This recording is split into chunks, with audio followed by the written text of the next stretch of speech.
Assalamu alaikum. Today's topic is endometriosis.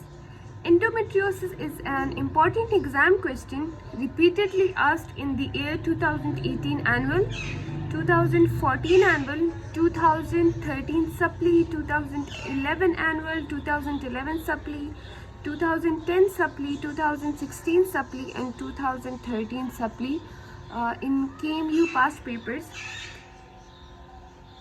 and also asked in 2017 annual. The main aim of highlighting the years is to let you know about the importance of the topic. So starting with the definition, it is defined as a condition in which the tissue structurally and functionally similar to endometrium is present outside the uterine cavity, or the presence of endometrial tissue outside the uterine cavity. We studied that this is the uterus and endometrium is the innermost layer of the uterus. But if these endometrial tissues are present outside the uterine cavity, this condition is known as endometriosis. Definition of endometriosis. This definition is from the book Arshad Chauhan, and the definition is asked in the year 2018 annual and is also an OSCE question. Define endometriosis and asked in Viva. A condition, this definition, you should learn this definition by heart. A condition in which tissue structurally and functionally similar to endometrium is present outside the uterine cavity. Okay, moving on. A disease, it is a disease of the reproductive age, does not occur before menarche, before the starts of menstrual cycle, and regresses after menopause when your menstrual cycle stops, which suggests that it is an estrogen dependent disease. Okay, estrogen dependent disease. This is also an MCQ, that endometriosis depends on which hormone. It is an estrogen dependent disease and peak age of endometriosis is 30 to 45 years. What are the signs for endometriosis? Endometriosis can develop at any site in the body, but it is most commonly seen in the pelvis. Commonly, we divide the sites into pelvic organs, lower genital tract, bowel, urinary tract, and other sites which I'll tell later. Sites in the pelvic organ are the ovaries are the commonest site. Ovaries are the commonest site in the pelvic organ. See, ovary, fallopian tube, pouch of Douglas, these are not part of the uterine cavity. So whenever the endometrium develops in any area that is outside the uterine cavity, the fundus, the body, that condition is endometriosis. If it develops in the fallopian tube or the ovary or the pouch of Douglas or in the cervix below or in the vagina, any organ that is affected by the growth of endometrial tissue except the uterine cavity, which is the normal site for endometrium, is known as endometriosis. Pelvic organs include ovaries, fallopian tubes, pouch of Douglas, uterosacral ligaments, broad ligaments, serosacral surface of the uterus. Okay, the lower genital tract.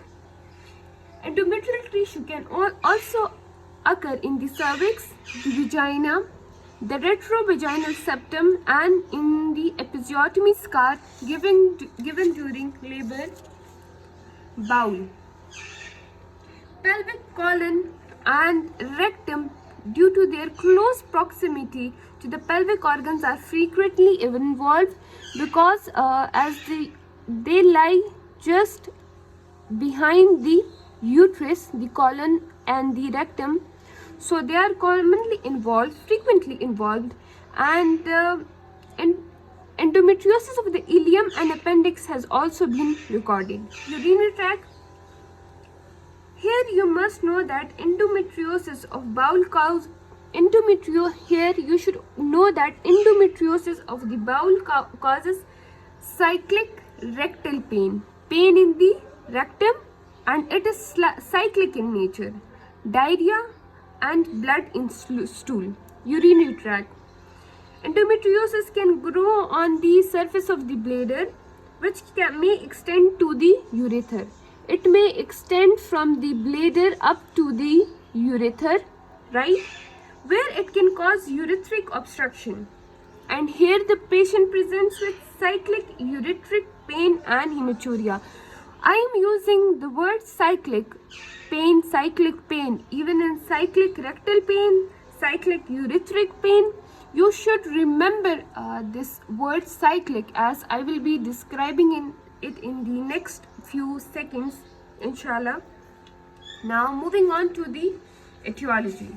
Okay, there are some other sites. The other sites of endometriosis has been at the site of umbilicus, cesarean and laparotomy scar.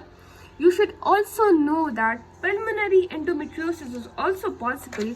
Patient with pulmonary endometriosis present with pleurotic pain and hemoptysis. Right, moving on to the etiology. The precise etiology of endometriosis is unknown, and a number of theories have been put forward to explain its development.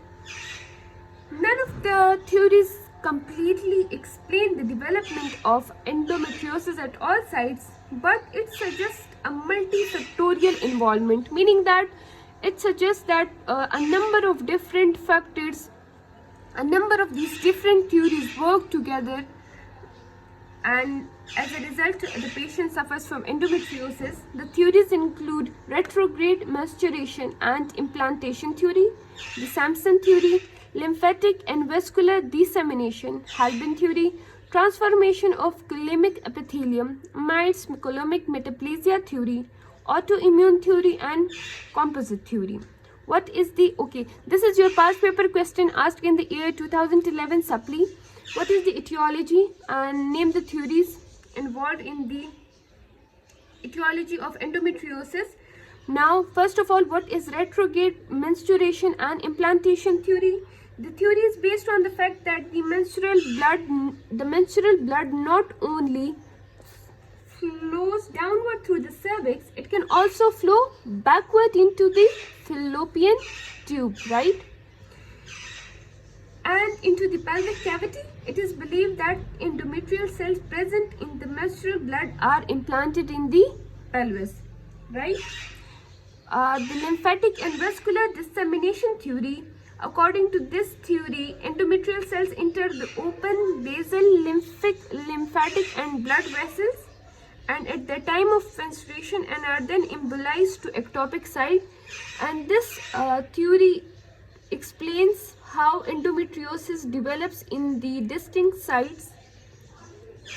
Transformation of coulommic epithelium. According to this theory, the cells which originally differentiated from coulommic epithelium undergo de-differentiation back to their primitive origin and then transferred into endometrial cells. This theory explains the development of endometriosis at all sites.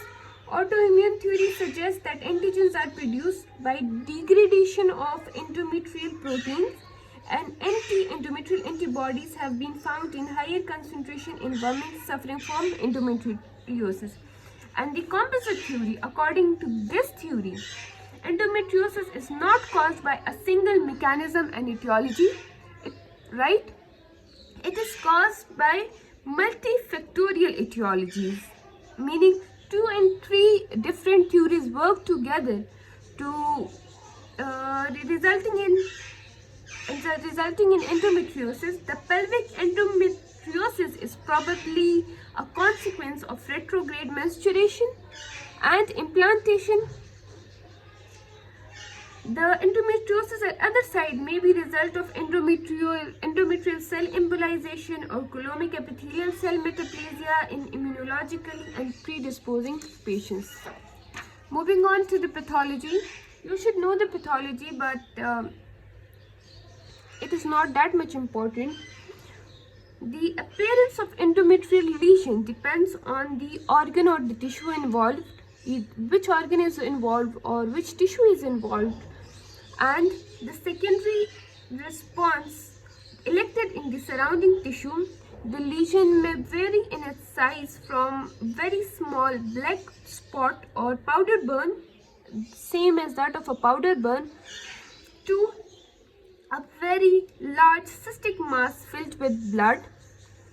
Okay, that large cystic mass may be chocolate cyst of ovary. The fluid content of the blood, how does chocolate cyst of ovary is formed? The fluid content of the blood is absorbed and the dark colored solid content looking like chocolate material fills the cyst, commonly called chocolate cyst. So how can this chocolate cyst of ovary be dangerous? Look, in case of cyst, if the cyst ruptures, the irritant chocolate material is released into the peritoneal cavity, right? Where it causes chemical peritonitis, and fibrotic reactions, leading to dense adhesions. These dense adhesion is where the problem begins. I hope this is clear to you. So now we study how this is it affect. It can cause adhesions in the pelvis. It can distort the anatomy of the pelvis. It can cause local peritoneal inflammation.